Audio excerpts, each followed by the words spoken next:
Hi, welcome to this week's installment of The Hope Quilt with John Morgan from iQuilt here in the UK. I have to apologise for a tiny delay in everything. Life. Sorry it's been delayed. So today we're doing block 8. I know, those half square triangles.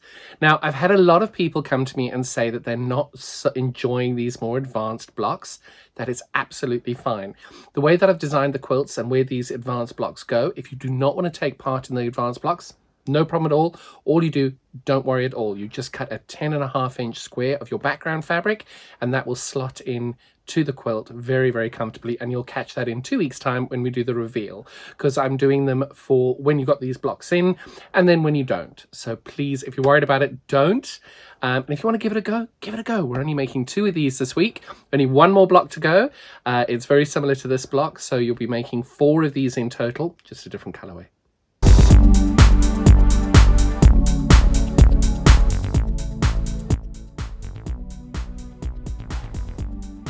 And as you know, we lay these all out every single week in the order that it's meant to be. I know, it looks terrifying. Don't worry about it at all. So we're going to start off by doing the easy ones. We're going to take these two, and just like we've done in most of the blocks already, we're going to make these into half square triangles. We're going to be mindful of our 1/4-inch seam, and we are just simply going to do a scant 1/4-inch seam down the side. And you're going to make 8 of these.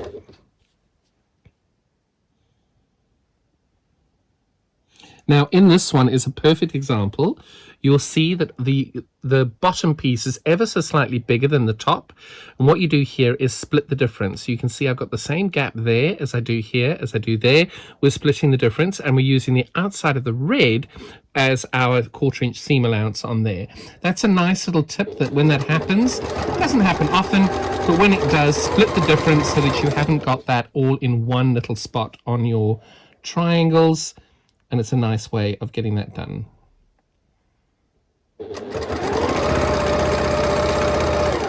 I won't bore you with making all 8 of them, but that's what we're going to make. Again, I always press my seams open. You do it how you choose. So I've now done all 8 of these, and as I always do, and I've done in all the videos, is I lay them back into the piece that we're going to do.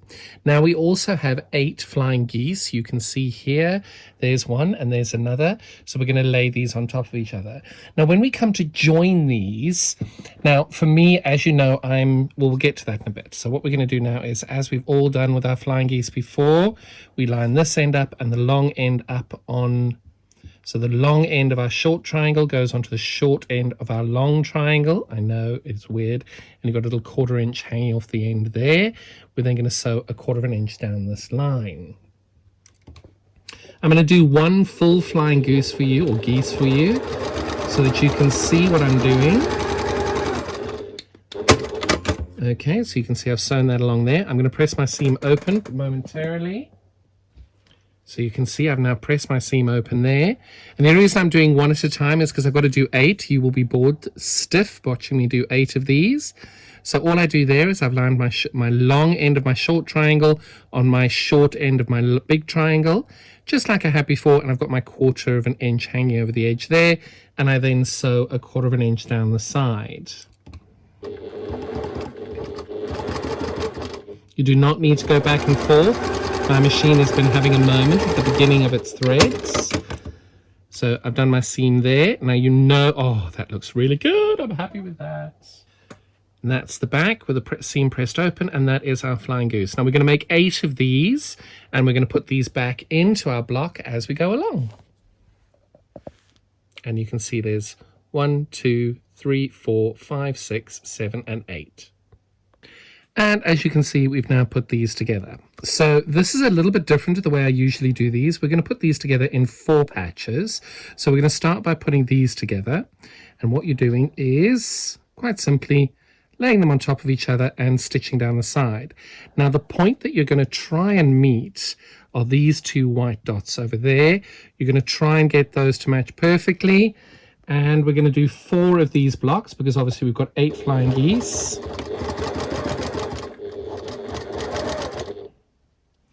Now, we've done the pinning, non-pinning rule in previous weeks. You must decide what you want to do. think we'll agree that's not too bad. So you're going to make 4 of those and press your seams open. So we've made our 4 2 flying geeses, and we go there. And now we're going to make these really simply. We're going to attach the white square to the half square triangle. We're going to do the blue square to the half square triangle. Now I think it's really important that when we do this, you triple check that it is all going to work. Whoop. And what we're doing is I lay these on top of each other, and we're going to make 4 of them in one go. And it's quite simple. White square to half square triangle, blue square to half square triangle. But it's really important you leave it like this. So when we do them, you're going to leave it like that. You're going to put the white square on top, and you're going to then stitch it correctly. Stitch it like that, because often if you don't leave it laying like that, you can end up with a situation where you put them the wrong way round. I won't tell you how I know that, because I think that would just be telling, but making sure you've got these the right way round saves you a lot of trouble. We're going to make 4 of these. I'm going to press my seams open, and once I press the seams open, I'm going to put them back into the block to check I've got everything the right way round. And you can see here, that's the right way round. And that one's the right way around. So we can check we've done that right. And we put those on top of each other. This is the point we'd love to be able to line up and get correctly. And the way that you check is you fold that back, and if the seams are on top of each other like that, that's what we're looking for. And just a simple 1/4 inch down the side. If you haven't managed to get that point, that's okay. You're still a great quilter. Boom. It's not spot on, but it's almost there. We're about 1 millimeter out. I can live with that. We're going to make 4 of those, and when we have, we're going to put them back in your pattern. Now, to make our lives easier, I'm going to sew these 3 together and those 3 together over there, and we're going to leave the central block to do next. If you can, line these central lines up with this sign over here, fantastic. If you can't, that's okay. And then this point over here is the point that you would love to be able to stitch through. So in order to do that, I always try and put that at the top in order to see where we are going. And because, you know, I'm not a huge fan of pins, I line those up by finger, and we just go along here and give it a go and see where we are.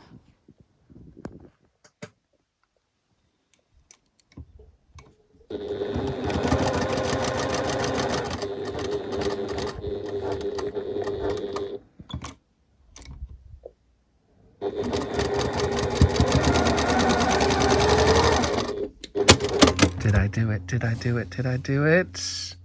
That looks pretty good. I'm happy with that. It's not spot on, but I'm happy with that. We're going to now attach this over here, doing the same idea, but I'm going to put that, line that up like we did with the other one. Fold this forward, check you're in a line. And there we go. Now remember, if you don't get these points and they don't line up exactly, that's okay. You're meant to be having fun. And I have missed that little point. And as I open that up, you'll see I've missed that point a little bit over there, but that's not bad. So you're going to make 2 of those, top and bottom. So we've now sewn these together. So we've just got the square and a square to do.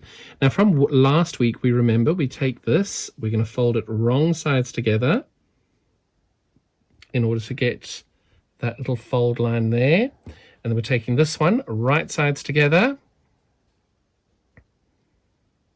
and getting our line.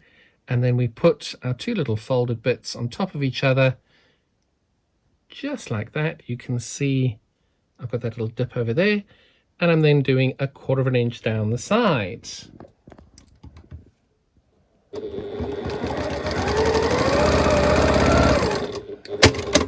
And we do those on the 2 opposite sides. Now you don't need to do it this way. I just find it's easier to get that central mark doing it this way.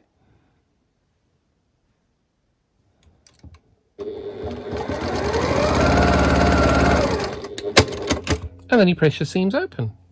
So, pressed open. Now I keep saying press your seams open. You do not need to press your seams open. You press them how you want. Now over here, I've done it again, right sides together. And I'm just getting my little halfway mark over there. And then this one, wrong side to wrong side. Get my halfway mark. Line up my two halfway marks. You can see over there, lined up my halfway marks there. And then just doing 1/4 inch down the side.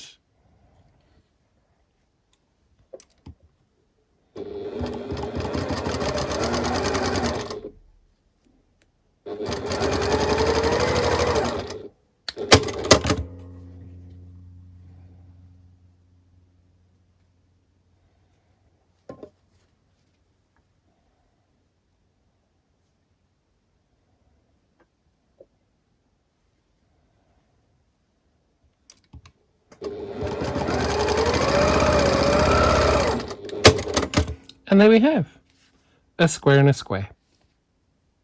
I've got four little edges on the edge over here. I'm just going to trim those off. You can use a rotary cutter or whatever you choose. But I thought I would just get rid of those 4 little bits there. And then quite simply, we're sewing those into a row. Because this is a point I want to match, when I do my stitching, I'm going to keep that to the top so I can try and line my points up. And away we go.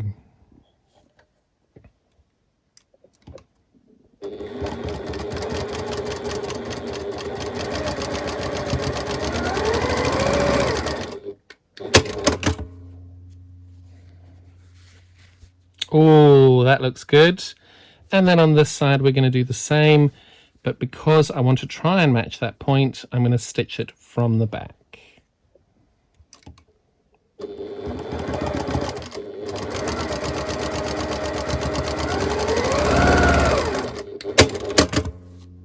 Not bad. And then we have our middle section. Press your seams, and then we can do the last 2 seams to finish the block. And there we have it. We've only got these 2 seams left to go.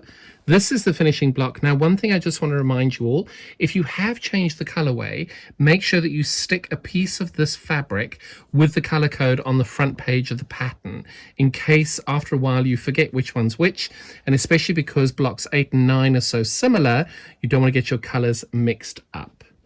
And this one, we're then just going to sew these seams together.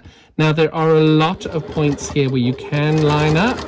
And if you do, fantastic. If you do get it right, fantastic. If you don't, remember, be kind to yourself. This is all meant to be fun. You're meant to be enjoying yourself, and just give it a go.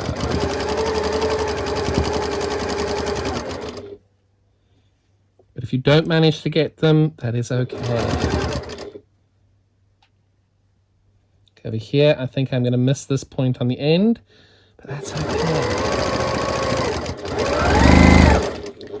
In fact, I definitely did miss that point there. But when I open it up, oh, that's not bad at all. You can see over here, there's a little point away, but that is not looking bad at all. Give that a good old press before you finish off, but I'm just going to now sew that on this side over here, and away we go.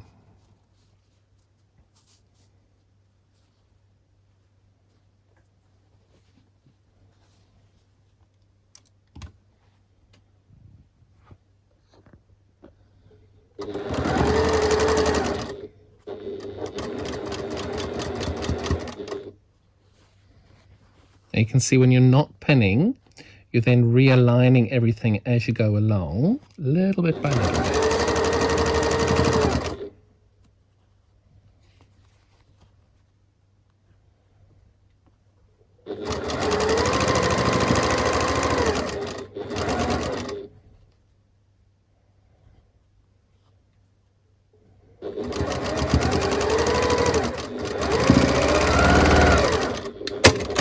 And we are done.